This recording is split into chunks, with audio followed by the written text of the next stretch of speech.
Good evening. Welcome. This is the Four Battle Award podcast. I'm Fabian Vicks. He's Michael Atwater.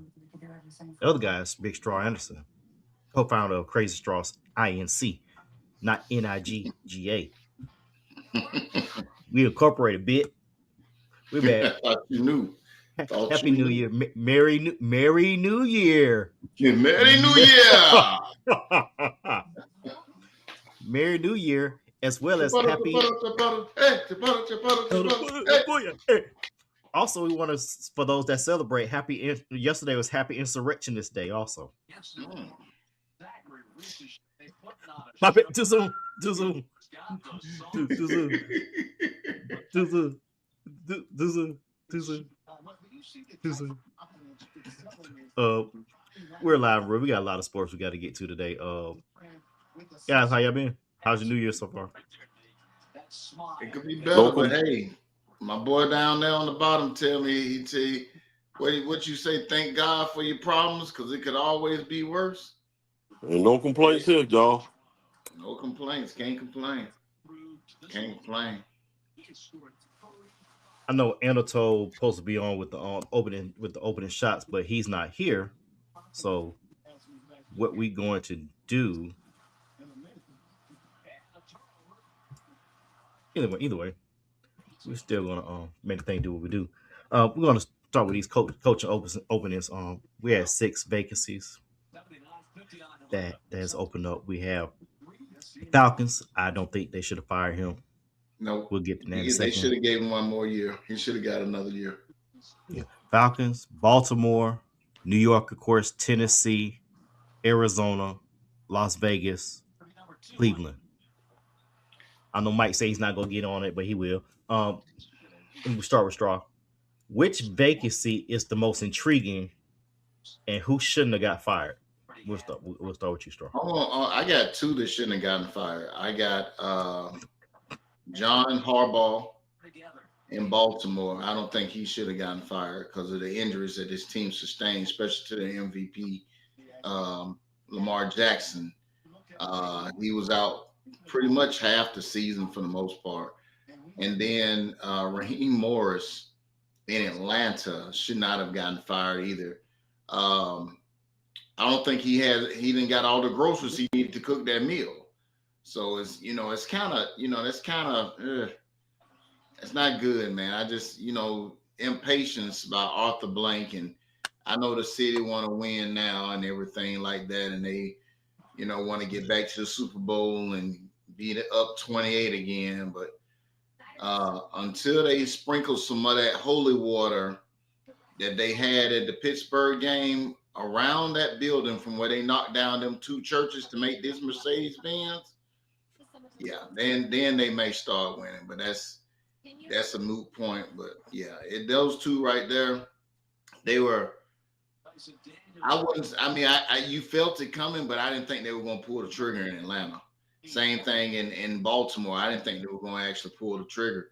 I understand he's been there long, and then maybe they need a new voice, but got to give the man at least let him know.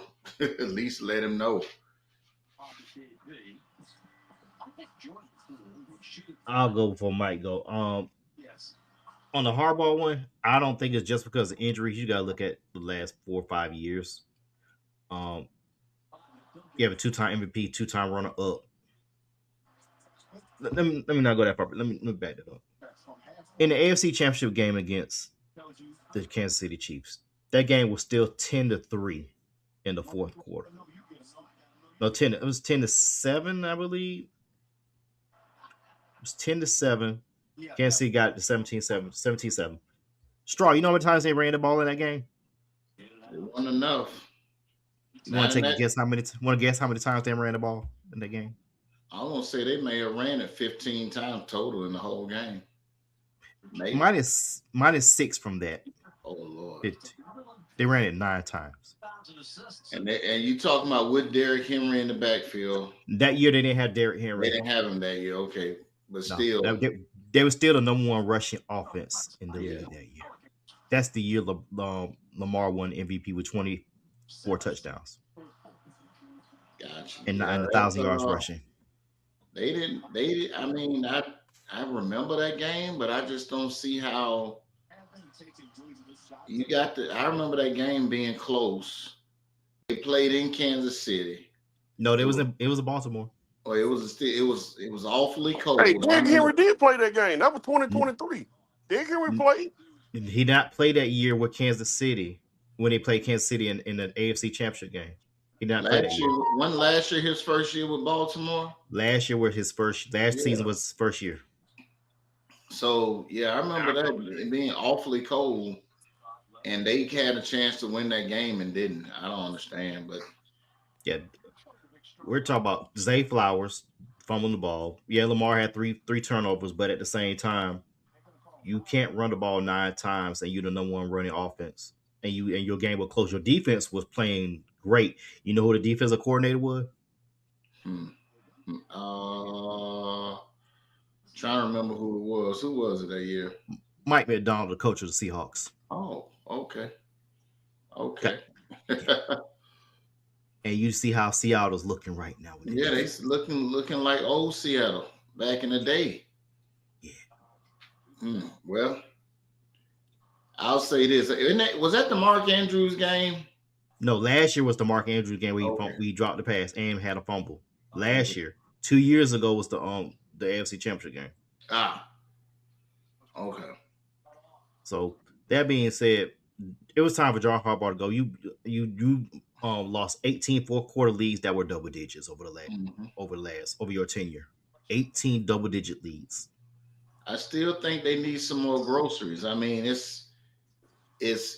was very evident in the season ender that when Hamilton went out the game, that was it. That was the game. That was it. It seemed like you let all the air out the balloon right then. And I just feel like you need somebody else. And where in the world, where is Roquan Smith? Is he still in Chicago? No. This guy that says he Roquan Smith ain't played worth a two. Not that game. Roquan, I'll pull his stats up, but yeah, he's been there when he got traded a couple years ago. He replaced Patrick Queen, who left after that Kansas City season. They played together, I think, 1 year.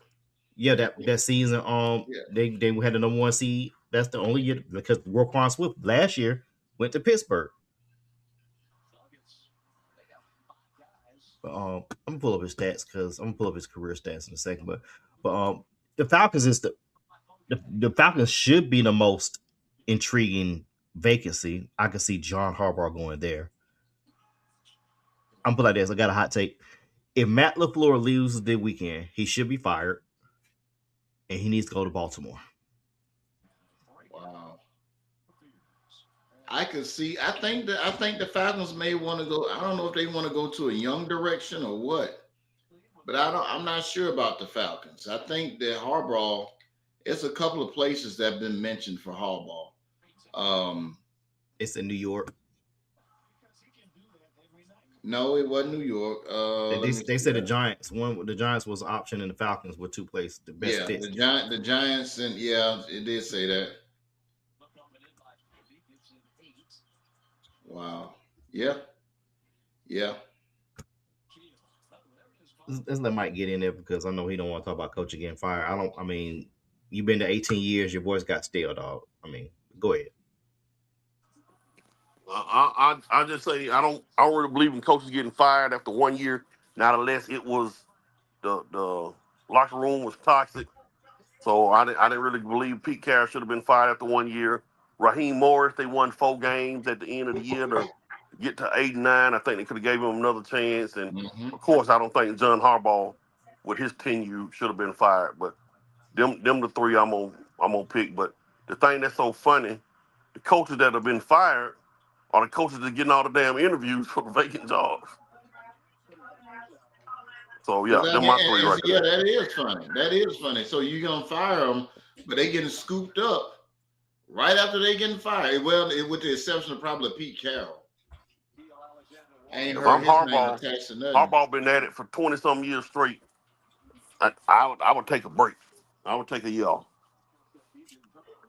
But right now, what it depends on for a lot of these guys, well, not a lot of these guys, for a guy like Pete Carroll Pete Carroll ain't really got nothing to prove or lose by not coaching again.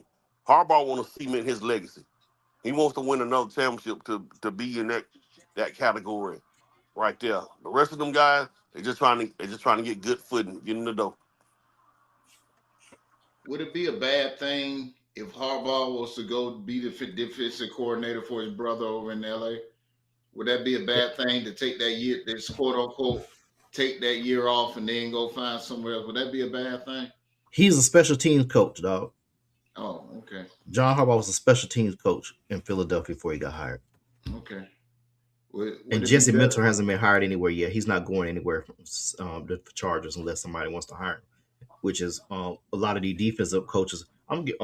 Brian Flores. I can see Brian Flores going to the Baltimore because Minnesota's defense was top 5 this year in DVOA. So we'll see how it goes. Those are the three. I agree with Michael. Pete Carroll. You didn't show enough in the first year. I mean, you got to show something.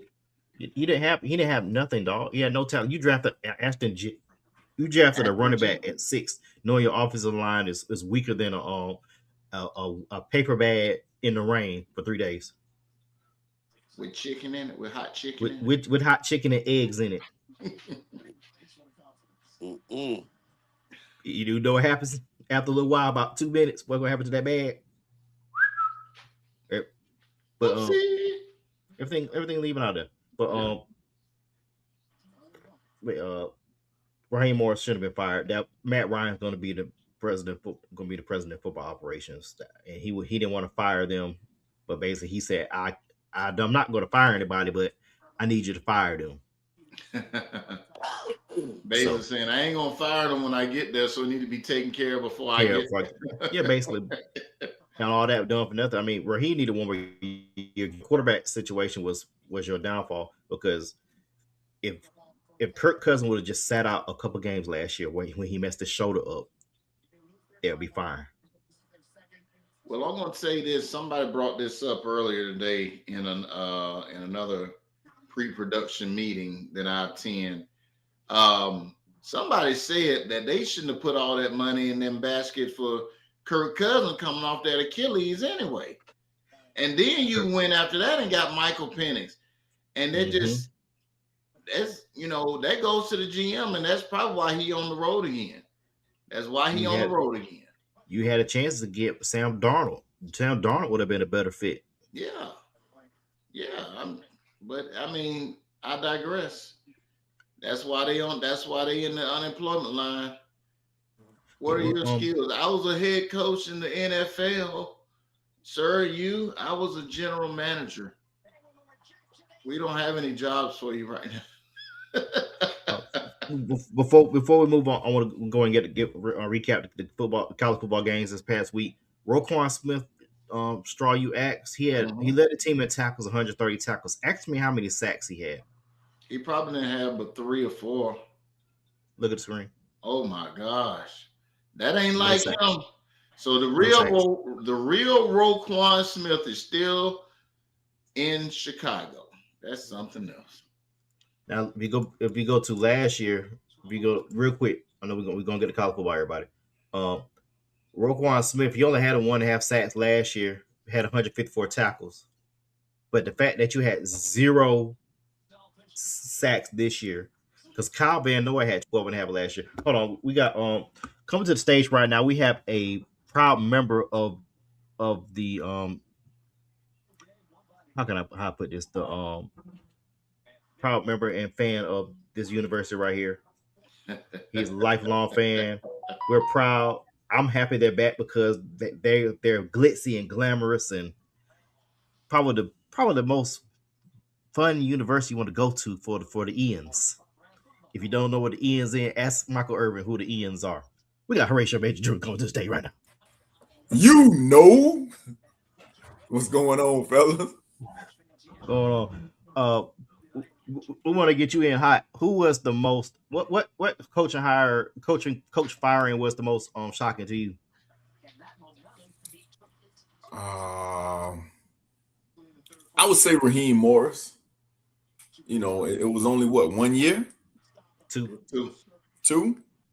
So yeah, I would say Raheem Morris. I felt like, you know, like damn, 2 years, like you're not giving somebody like the first year you just trying to figure out what's going on. You know, it's basically what they call it, observe.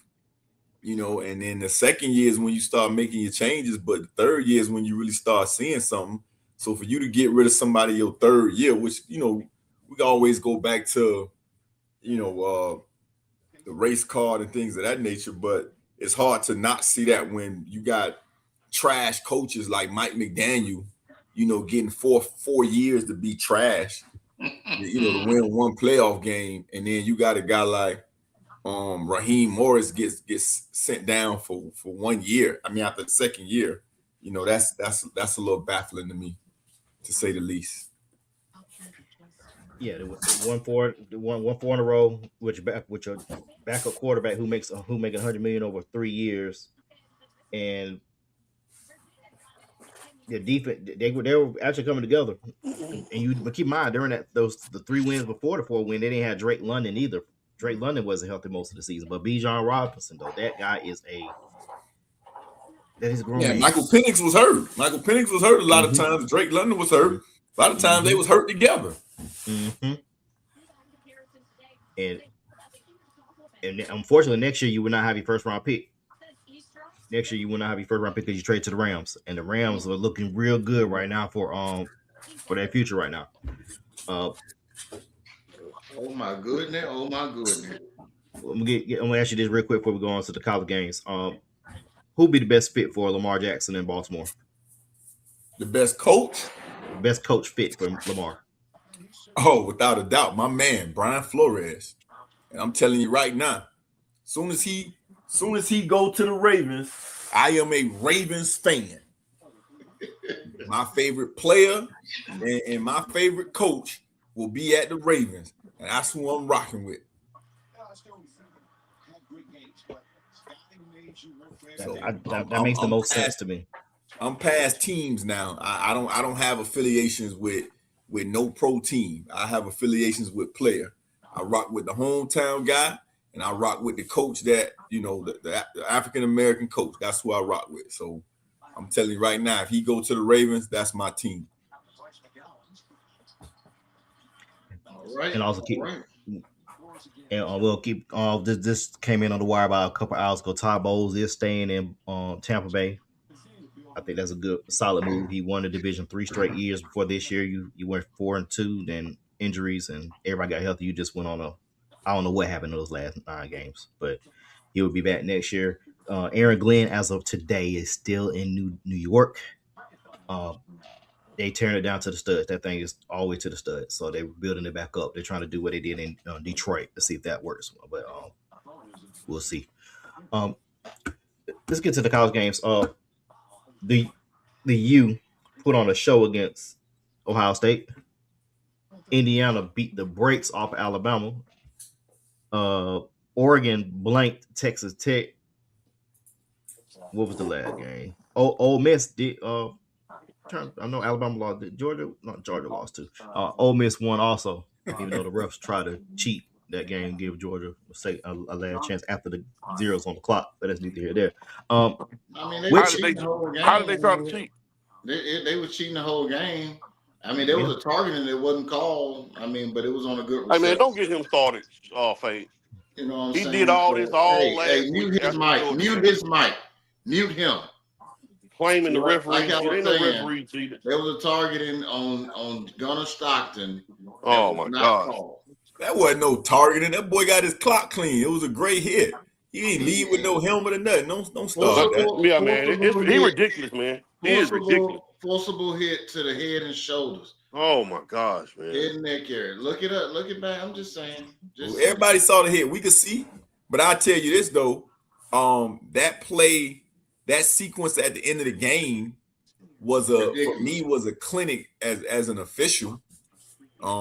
Because the fans don't like it, but those officials pretty much guaranteed themselves an opportunity to be a top crew next year or even advanced. You know, it's only 2 more. They they may be considered for the national championship game because they did everything right. The rules still had to be followed. I know fans didn't want to see that, and Mississippi fans felt like, oh, they just trying to pull. No, that's the rule. So let the me ball hit the pylon with what, a second left, and then down the ball on they got the ball and it was already on the ground, so no time comes off the clock. That's in the rule book. So as much as people don't want to, why they like just cancel the game? No, that's not how that works. Exactly. So I actually took that clip, and I'm going to play that for the basketball officials on following up through all the way through the game. It's calls in every game, and Ratio know this as a referee. It's calls in every game that fans ain't gonna like or could go this way or that want to call. They don't affect the game like that. They don't. Let me ask you a question since I got two refs. So the ball, it didn't matter if it went in front or behind it, as long as it hit the pylon. That means it's a safety. Is that correct? That was correct. Yes. Right? The pylon is considered inbounds. Yes. Okay. All right. That's what I want to know. I just thought that if it is like an offensive player running toward the pylon, he has to be inside the pylon for you to count as a score. No, he just has to hit the pylon. It seemed like it hit in front of the pylon as it was going out of bounds. So I thought that's what they would have gotten the ball. But it wouldn't matter anyway because it was already down. It was already a done deal. Pylon is inbound, so if you hit the pylon, that's a touchdown or safety or whatever. He wouldn't be able to make that shot a million times. You give him a million more chances, he ain't gonna make that hit that pylon again like that. Of 5 counts of first-degree murder and sentenced him to life in prison. Where did Fade go? Eternally synonymous. So let's start from the top, man. First game, Texas Tech and Oregon. Looked like Texas Tech didn't have nothing going in that at all. Is it just me or they need some offensive help? Determination of how the water. I think when you start getting to the playoffs, you really got to have some trench play. And Oregon leaned on them, jumped out on them, and Texas A&M. Texas Tech. They unfortunately, Big 12 not known for stopping people. And they ran up against a team that can hit you, and take hits, and I just think Texas got overwhelmed. Texas Tech got overwhelmed. Now Oregon didn't play particularly well in that game either. The defense stepped up and they got some breaks in there. Because Texas Tech didn't really, move the ball that well. But Oregon wasn't just knocking. They wasn't just like Indiana in their game. Oregon looked good, but they didn't look great. A play here and there early in that game could have swung it for Texas Tech. But Texas Tech clearly, I ain't going to say nobody was scared. They clearly wasn't ready for that game with Oregon.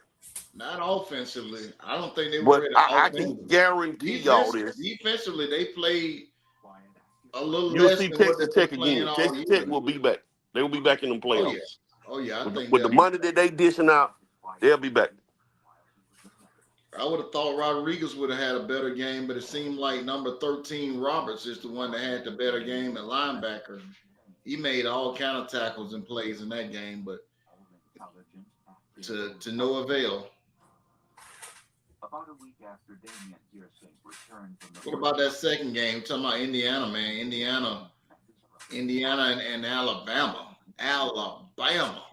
Washington have that Kalen DeBoer back. They can have him back right now.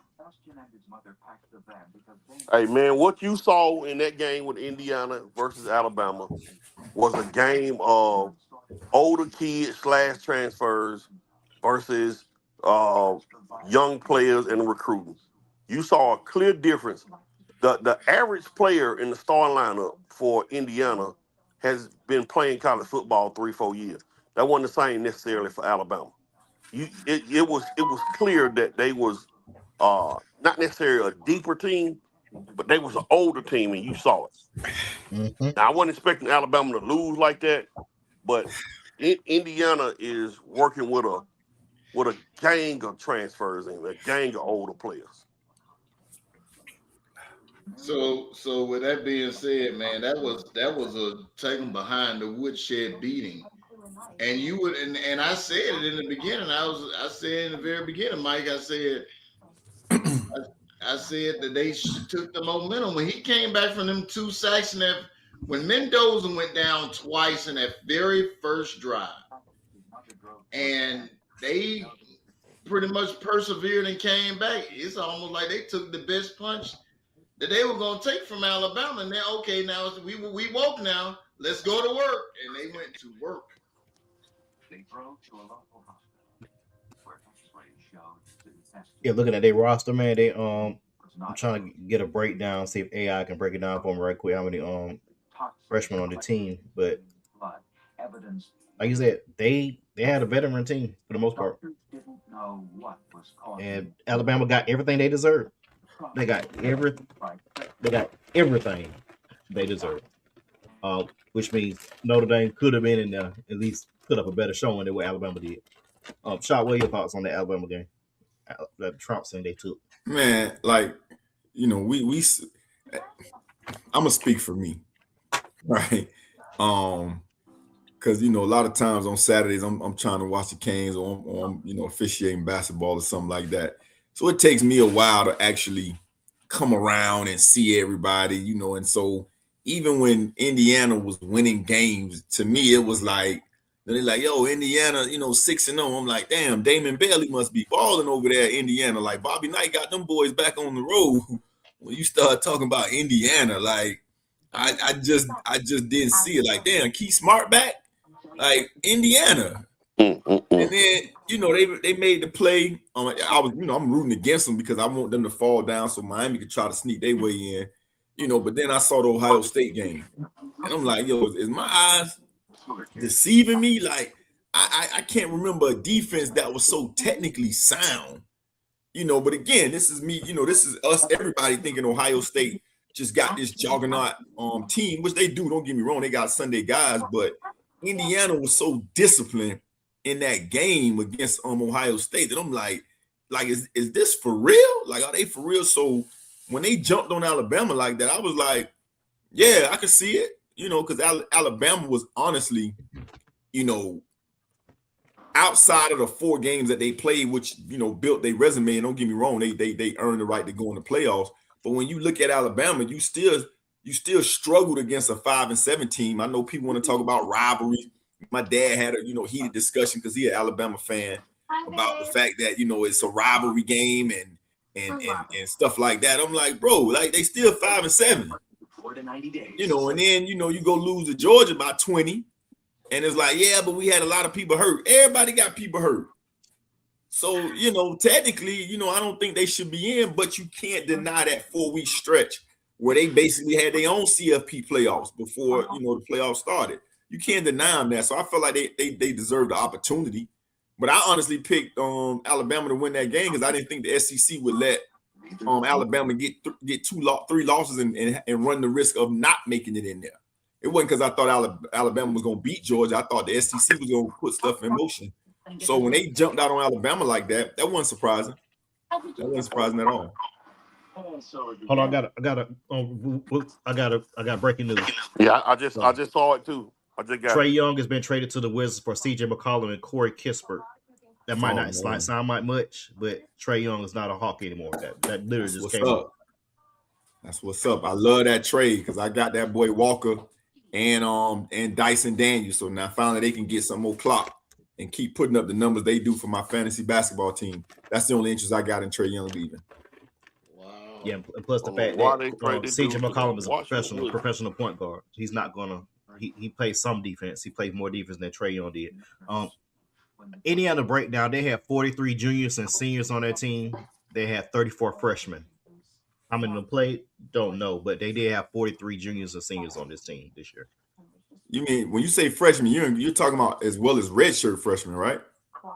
That's where I'm counting it. Yeah, 34 freshman period. Yeah. Okay. Let's see. Georgia, we already touched on the Georgia and the Ole Miss game. Man, y'all Georgia fans, this The last 2 years, Georgia's had a bye. We're gonna blame the bye for Georgia losing the last 2 years in the playoff. We're gonna blame Kirby Smart. Talk about it. Let the conspiracy theorists talk first, then I'll talk. Who was the conspiracy theorist? Who is that? So that nigga may come up with something. Let him go first. So We're gonna blame Kirby. We're gonna blame Kirby for coaching, or we're gonna blame the bye. I'll blame Kirby Smart this year. There was a couple of opportunities that we just lost. They just lost the game. Just lost the game. In all seriousness, we saw it in one of our pre-production chats where he just lost the game. He coaching too aggressively, and it came to just like spitting out the window, came back, hit him dead in the face. So it was on Kirby this year. Last year, I can probably say it was about. This year was Kirby. Last year wasn't no bye. Last year, Carson Beck get hurt. Carson Beck's not hurt. That might be a different thing for Georgia last year. This year, believe it or not, Kirby outcoached himself by doing certain things. He outcoached himself, and he gambled a lot. And one thing about Georgia, as a Georgia Bulldog fan, man, over these last 4, 5, 6 years, whatever the case, we done had games where it goes down to the wire with Ohio State, go down the wire with Tennessee, with Alabama. We done had them games where we don't won them games. Overtime SEC championship win against Texas. It got us this time. You're not gonna win them games all the time. Georgia is gonna bring 80 to 85% of that roster back next year. Most of them dudes will come back. But let me tell you what Kirby's gonna have to do, man. Kirby is gonna have to. He's gonna have to adapt to the times more. And me and Rachel were talking about that. Me and Rachel talked early in this season, and we were saying, and Rachel was saying that, hey, look, if Kirby don't start adapting to give it out money, Georgia gonna get left behind. And you're starting to see small increments of Georgia starting to drop. They're not dropping to the point where they're gonna be a 5-7 team, but you can start to see the level of talent at Georgia from 3-4 years ago to now. You're starting to see the big difference in it. Hell, the last 5 years, Georgia still is 65-7 with 2 national titles and 4 SEC titles. Who the hell would not want that? But Kirby is going to have to adjust and get better with NIL and that transfer portal. He's got the recruiting part mastered. He got that. He's got the part of telling people to buy in and develop and all that kind of stuff. He's got to add that transfer portal piece. Yes, Zachariah Branch was a big piece, but if you look at Georgia since the emergence of the transfer portal, Georgia don't really go out and get a lot of pieces. They get a couple of key pieces, of course, they need here and there, but he's going to have to figure out the right price and the right pieces when it comes to that transfer portal to add to his recruiting. Hell, Georgia has a top 5 recruiting class every year, but he's got to figure out the NIL transfer portal piece to stay up, because what we're seeing in college football and what we about to see, man, it's going to be more parity in college football as we go. You're going to start seeing more Indiana start popping up, more Texas Tech. You're going to start seeing that. Think about this, man. Alabama, Ohio State, Clemson, or Georgia are out of it. And, Clemson didn't make it this year.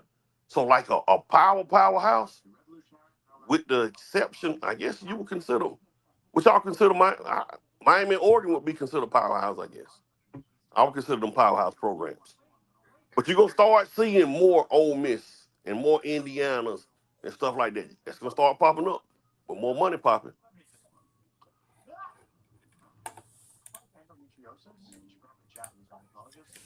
My take on that would be, I don't think it's all on Kirby. I certainly don't think that. I think that Georgia may have underestimated Mississippi. And I'm saying that because that's just human nature. Like, nobody really expected Mississippi to win the game. I mean, your head coach is gone.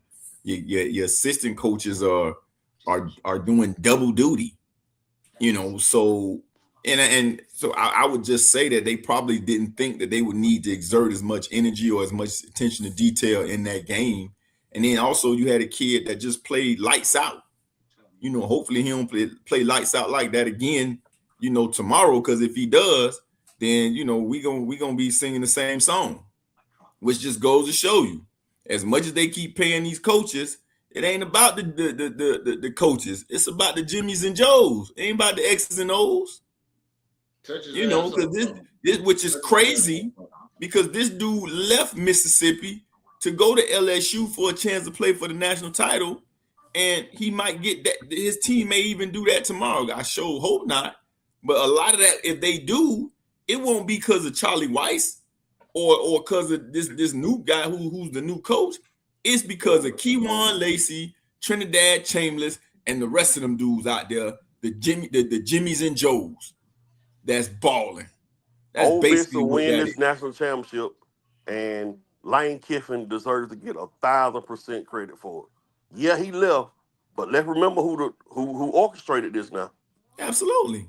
Yeah, Hold on. He will get a lot of credit for it because he didn't coach him through the playoffs, but he built the team. Yeah, that is his team now. Nobody's gonna take that away from him now. Trinidad Chambers is not there if it's not for Lane Kiffin. None of them guys are there if it's not for Lane Kiffin. So nobody's gonna take that away from him. What I'm saying is, when it comes to college football as it stands today, when you can go rebuild your roster, it's about the Jimmies and Joes. It's all about the Benjamins as well. Jimmy, Joe, and Benjamin. and let's just be real about it too, bro. It's hard to beat a team twice in the same season. Watch how different that game be Friday night with Oregon and Indiana. But it's hard to beat a team twice in the same year. It is. Yeah. But Dante Moore didn't look good that game. As much as I agree with you, Cats, about Lane Kiffin, I don't like the fact that he gets paid for every victory that they make in the CFP. I don't like that. That is his team. But if you left them, you left them. You're getting paid by Louisiana State University now, and you shouldn't be. You should get paid on what Louisiana State University does and not what your former team did. That's just my opinion. I agree. Like overkill. I agree 100%, 1,000%. Man, damn that. Lane Kiffin is the reason y'all still in it. Every win they get, pay that man.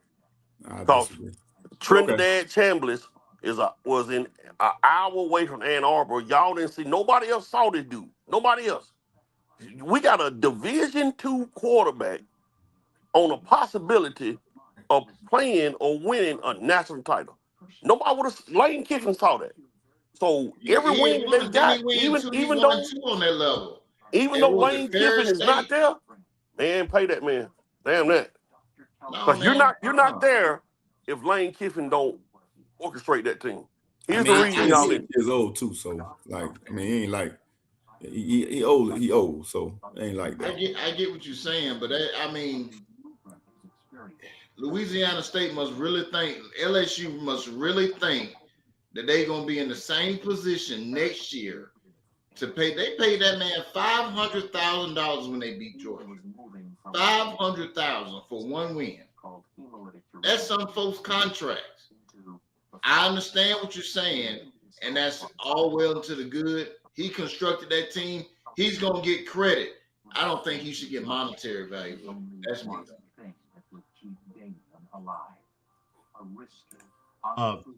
Trinidad Chambers waiting on a decision from the NCAA, see if he can get another year eligibility for next year. If not, he will be eligible for the draft. He shot, I don't know if you know his measurables. He is only 6'1" and 200 pounds, but he can ball though. He is a baller. Yeah, he can ball. The NCAA letting them have everything else going. Yeah, sure. They're just going and brush them off. Sure, go ahead. But, looking at Austin Simmons, who was the starter this year. Shy, you familiar with him? He's from your neck of the woods. Austin Simmons. Yeah, his dad is a good friend of mine. I mean, I won't say good friend of mine. I know his dad really well. I know his dad really. I know David Simmons is his dad. Good kid. He actually grew up in like Belglades area. You know, his dad used to coach at U School back when Quincy Williams and all those guys were there. Yeah, we used to play ball together.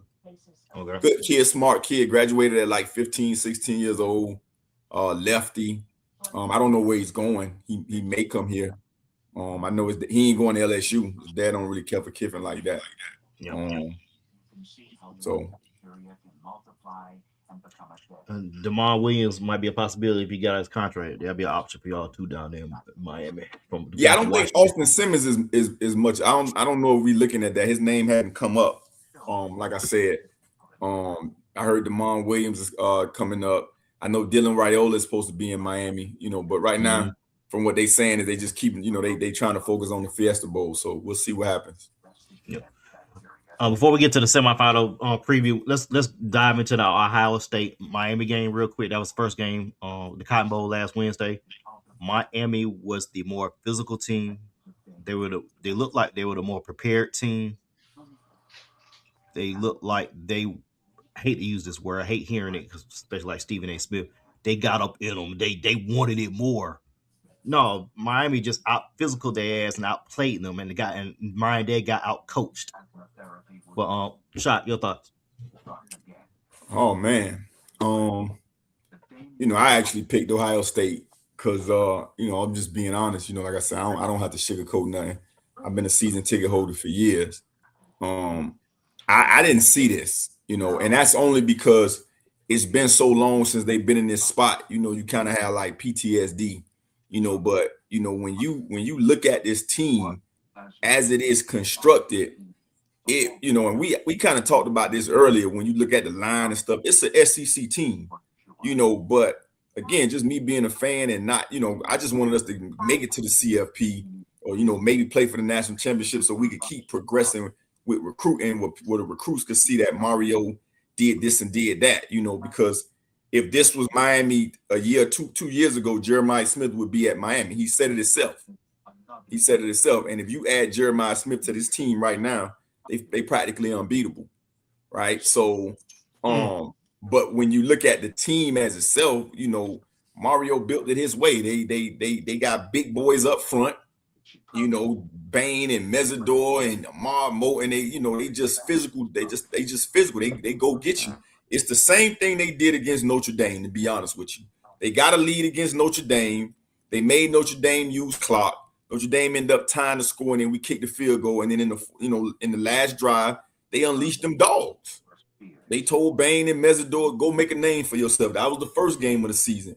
This last game, that's what they did. Keontae Scott, he been doing that. That's his second pick six of the year. You know, but I will say this, you know, I didn't think that they would out physical Ohio State like that. You know, I saw Sonny Styles try to run up and tackle Mark Fletcher, and he couldn't. He bounced off of him, and he wasn't the same that night. But I also saw Caleb Downs run through Malachi Tony. That when he fumbled that ball, that wasn't for bad ball security. That boy ran into a sockboard. He had never been hit like that a day in his life. Like Caleb Downs is that dude, you know. So you just saw a lot of physicality on the field. I hate to say it now, but you know, now I'm talking on the message boards like Ohio State fans, and I just hope Miami just come out to play and don't overestimate this team, because that doggone Trinidad James, he the real deal. All goes on my chain. All goes on my chain. Best believe me, just watch. Shout out to Trinidad James.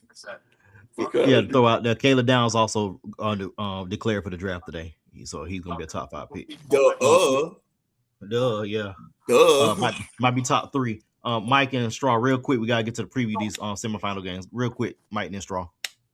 I mean, like I said, Miami's way more physical than Ohio State, and I see what they're doing with Carson Beck. They telling Carson Beck, "Hey, dude, just drive the truck. Don't make no turn. Don't look. Just keep driving. We'll take care of the rest. We'll put the gas in it. We'll stop. Just keep driving." And that's what he done. And Miami's got a legitimate chance. I just realized that Miami win tomorrow, they're gonna be playing national title at the crib. How wild is that going to be? Martin Luther King Day. That's gonna be crazy. That's gonna really be crazy. The end's gonna be there. Man, You know who the ends are? Man, Liberty City gonna be everywhere. Poking Bean Project, they gonna be going crazy down there in Miami. They win tomorrow night. Playing for a national title at the crib. I'll say this game though. I think Miami's defense is good, but as far as offense of the 8 teams that was in the quarterfinal last week, Ole Miss had the best offense as far as offensive weapons. Miami had to put some points up tomorrow night, I think. I don't think they can beat Ole Miss. Well, we already started talking about the semifinal. I don't think they can beat Ole Miss 17-14. I don't think it's going to be no kind of game like that for them to win. It's going to have to be a 31-24 type game. Ditto. If they're gonna out-fizzle, they bring that lunch pail and the hard hat, like they brought on defense to Ohio State. It should be fine. Everything's gonna be fine. I need y'all to beat the hell out of Ole Miss to make me feel better, please. Those Colombians, those Parisians, those Venezuelans, Brazilians. Don't forget about the sisters. The African Americans. There you go. They still there. I was getting there. I was just getting the easy ones out the way first. I'm getting the easy ones out the way first. Yeah. Again, I just don't want to start sounding like Ohio State, like thinking this game, this is the first time Miami favored. So I hope them guys don't go out there acting like, they done won something, because that's how you end up being home, asking for good seats for the championship game. But on paper, based on what we've seen, I don't even think it'll be a high score. If it is a high score game, I won't say it favors Miami, but I can see Miami putting up 25, 30 points. Like Mississippi don't have the secondary that they don't have the defense period that Ohio State had, or that Texas A&M had. I think Mississippi's strength probably them front guys. They run like a 4-3. Them front guys, them 2 big defensive tackles they got. I don't know anybody else. And even they not on the level of what Miami just played the last 2 games. Right. Like the last 2 games, Miami played defensive linemen that was supposed to be playing on Sundays, like early round draft picks, and they play offensive linemen that's supposed to be playing on Sundays, early round draft picks, and 3 and 4, and 99 just ran through them. Like I ain't gonna say ran through them, but they gave them fits. So I would say if they follow the script, contain Kewan Lacey, which I think they can with their front 4. Miami only coming with 4 to 5 guys. They not blitzing 6. They coming with 4 to 5. That 4 to 5 is as effective as they've been for the last couple of games. It's gonna be a problem for Ole Miss, and Trinidad James. But if not, then you let that dude get loose and get his confidence. I saw it firsthand last week. He ain't nothing to play with. And they got a lot of receivers. So, but I think Miami should feel confident based on what they just beat. They just beat the most talented team in college football.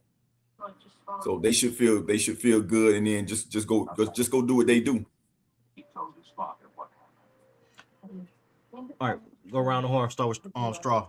Key to the game for Shot just gave us key to the game for Miami and Ole Miss. What's your key to the game? Key for that game? Let's see if Miami's defense can take Trinidad Chambliss down. If Chambliss has a good game, then it could be a different game. I got Miami 20-13. All right, you already said Jordan. They got to score 40 points. I think. Yeah, they got to score, but you got to keep Trinidad Chambliss contained, man. You got to keep him contained. I think Trinidad Chambliss is going to try to throw a lot of quick passes and try to get people out in space. But this Miami's going to have to put some points up, I think, to beat Ole Miss. Their defense is good, but it's like I said, it's going to be a 31-24, 31-28 type of game for Miami to win it. I need Ruben Bain to step. He's been stepping it up. I need him to have a game to put him higher in the top 10 in the draft board, because he is coming out. I need Ruben Bain to get about 2-3 sacks, a couple tackles for loss, maybe a forced fumble, something like that. No, I think Miami. Go ahead, Shot. No, I already told y'all my keys to the game. I'll just say Mark Fletcher, because I think if Mark Fletcher do his thing, then it's gonna be a problem for everybody. But I don't need Ruben Bain to do anything other than what Ruben Bain been doing. I need OJ Federic. I need Xavier Lucas, those two corners. I need them to stay with their guys and let the rest take care of itself. That's what I need. You hear those guys' name, or if you don't hear their names, then Miami in good shape. If you hear their names a lot, that's not good. That's not good. Yes, dribbling in the league gonna be a problem with Ole Miss. Let's get to the other semifinal game, Indiana and Oregon. Keys to that game, Mike Stroud and shot. Dante Moore's got to play better. He's got to outplay Mendoza. They didn't look comfortable throwing the football last week against Texas Tech. And like I say, it's difficult to beat a team twice in the same season. Dante Moore in Oregon gonna have to throw that ball around. I like Oregon tomorrow, 24-20. But let me say this before Ryan talk. I can see Indiana blowing them out too. Ooh, I don't know if it's because they start the year talking about Lee Corso and what it is, and Signetti looking like he's doing a bad impression of The Rock or whatever it is he does on the sideline. But I saw Oregon last week struggle with a Texas Tech team. They could barely move the ball, even though the score doesn't indicate that of the Texas Tech Oregon game. But I did see Indiana beat a perennial team that usually is in and out of the college football playoff. Give me Indiana by 20.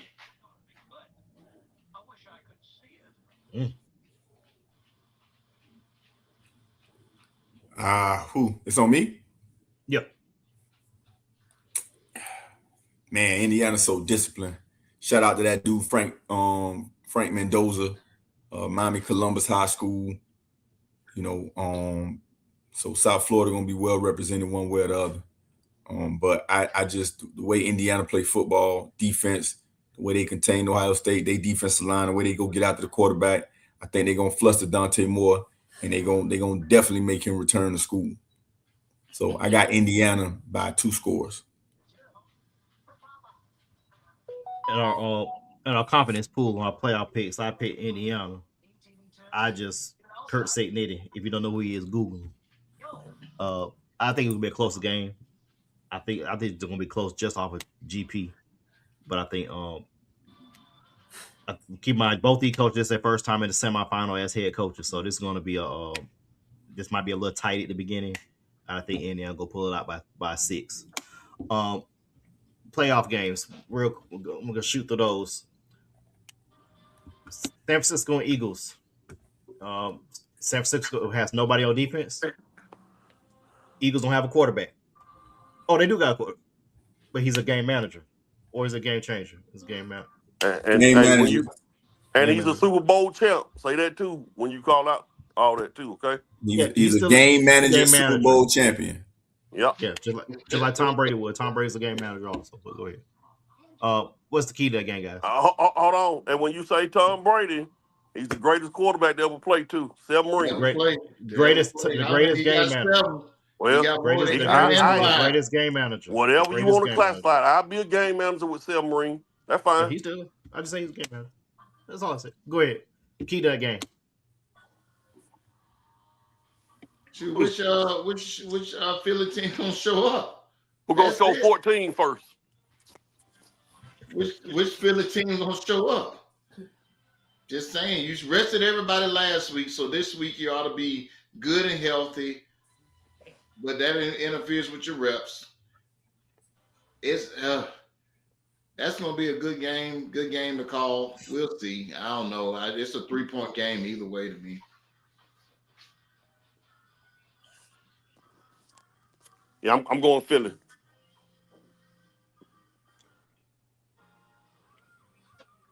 Shot. Philly and who? 49ers. San Francisco. Oh hell no, San Francisco. They're playing in Philadelphia now. I know. and all their defensive players are injured. Who? San Francisco defensive players injured? Yeah, they don't have Nick Bosa or Fred Warner. Yeah, you're right. And Trent Williams is a game time decision. Yeah, you're right. San Francisco.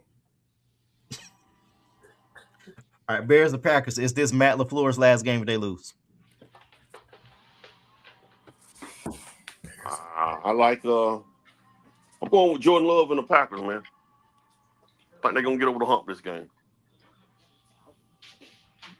Packers. But shout out to Caleb Williams and what he did in year 2. He did in year 2 what they thought Justin Fields was going to do. That's the difference between a real quarterback and somebody that got physical talent that don't really play quarterback. Shout out to Caleb Williams. Yeah, Caleb Williams is a head and shoulders above anything Justin Fields ever would do. Yeah, we know, Ryan. We know you don't like him. Please don't start him, y'all. Please. Yeah, we know, Ryan. My goodness. Give me the Bears. Give me the Caleb Williams Bears. Give me the Caleb Williams. I don't even know how that man's still in the NFL. Tell him how you really feel. Getting shipped off here, shipped off there. Go to the. Even when he was with the Steelers, I was looking at him, still looking at him. That boy needs some preparation. When it comes to that dude. I'll tell you the Packers. I think the Packers defense is a little bit stronger than the Bears. The Bears defense is opportunistic. I think the Packers defense is still top 7, so I'm going with the Packers. But if they lose, though, Matt LaFleur might be on the hot seat. Should be extremely hot. Rams and Panthers. Key to that game. Rams. I ain't even that Rams. The only key that I see is how many times are they gonna say that they got beat, and this is a revenge game for the Rams. So yeah, Rams all day, twice on that day. What up, Bryce? Way to get your boys to the playoffs, my guy. Yeah, he played better than them boys to the playoffs. He did. Carolina ain't seen nobody in the playoffs since Jake Dale homeboy. Shout out to Bryce Young.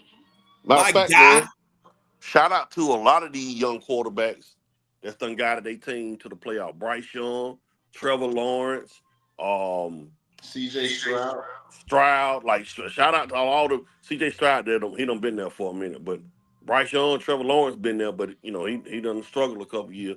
No. Don't try to steal my announcement. It was me talking, and I was talking about my guy, Bryce Young, who you had already written off. So don't come in there and mention nothing about no Bryce Young. About everybody else. Middle finger to the competition. We done already talked about you, Atwater. Don't come trying to talk about him now. No. And shout out. I'm gonna wait till the next playoff game. Don't be trying to talk about, shout out to Bryce Young. Go to hell. Now he's gonna ball out now, right? No, but he got there. Next game, Fate. Hey, I don't lie now. I tell the truth and the whole truth. I don't lie. Next game, Fate. Chargers and the Patriots. Chargers have no offensive line, but go ahead. Ooh, give me the Patriots. Give me Mayday and them. That's your MVP right there. But go ahead. No, it's not. No, it is not. No, it is not. That man, that guy, that other guy's the MVP. That other fella. What other fella? That other fella that plays in LA for the Rams. That other fella. That's him. Not after that last game. Not after that fantasy championship game where he cost people some fantasy championships. Yeah. No, it ain't. But the rest of the season though, that one game, the 3 interception game on Sunday night, Monday night. That game. It happens. It happens. Yeah, not when you in a tight race for the MVP. Y'all already made my pick for the rest of the playoffs. I'm going with New England and my guy Money May, who I talked about when he was at North Carolina. So again, just goes to show you, if you got a quarterback in the NFL, you got a chance. Shout out, like he said, these young guys that's really making some of these GMs like the Dolphins and other places look real dumb. If you don't get your quarterback, then don't even worry about it. Don't even worry about it. Yeah, Patriots better win this game. Mm-hmm. They better win their game because they lose to a Charger team that have no offensive line and no running backs. Bills and Jaguars. This is the most intriguing game to me. It's the most Where they intriguing game. they playing? Where they playing? In Jacksonville division winner. Officials are coordinating with the FBI on the investigation. I gotta go with Buffalo, bro. I Buffalo. Right after the shooting, witnesses. I like Buffalo in this, and I still like Buffalo in this. Agents refuse those. I'm going Buffalo. Give me Buffalo. Watch, take a listen. I'm going with Duval. Duval. I'm going with them boys from Duval County, Jacksonville. That my guy Sunshine, Trevor Lawrence. Big Trail was what I've been calling him. Big Trail. I got three of my primetime quarterbacks that I've been fans of for the longest in the playoffs.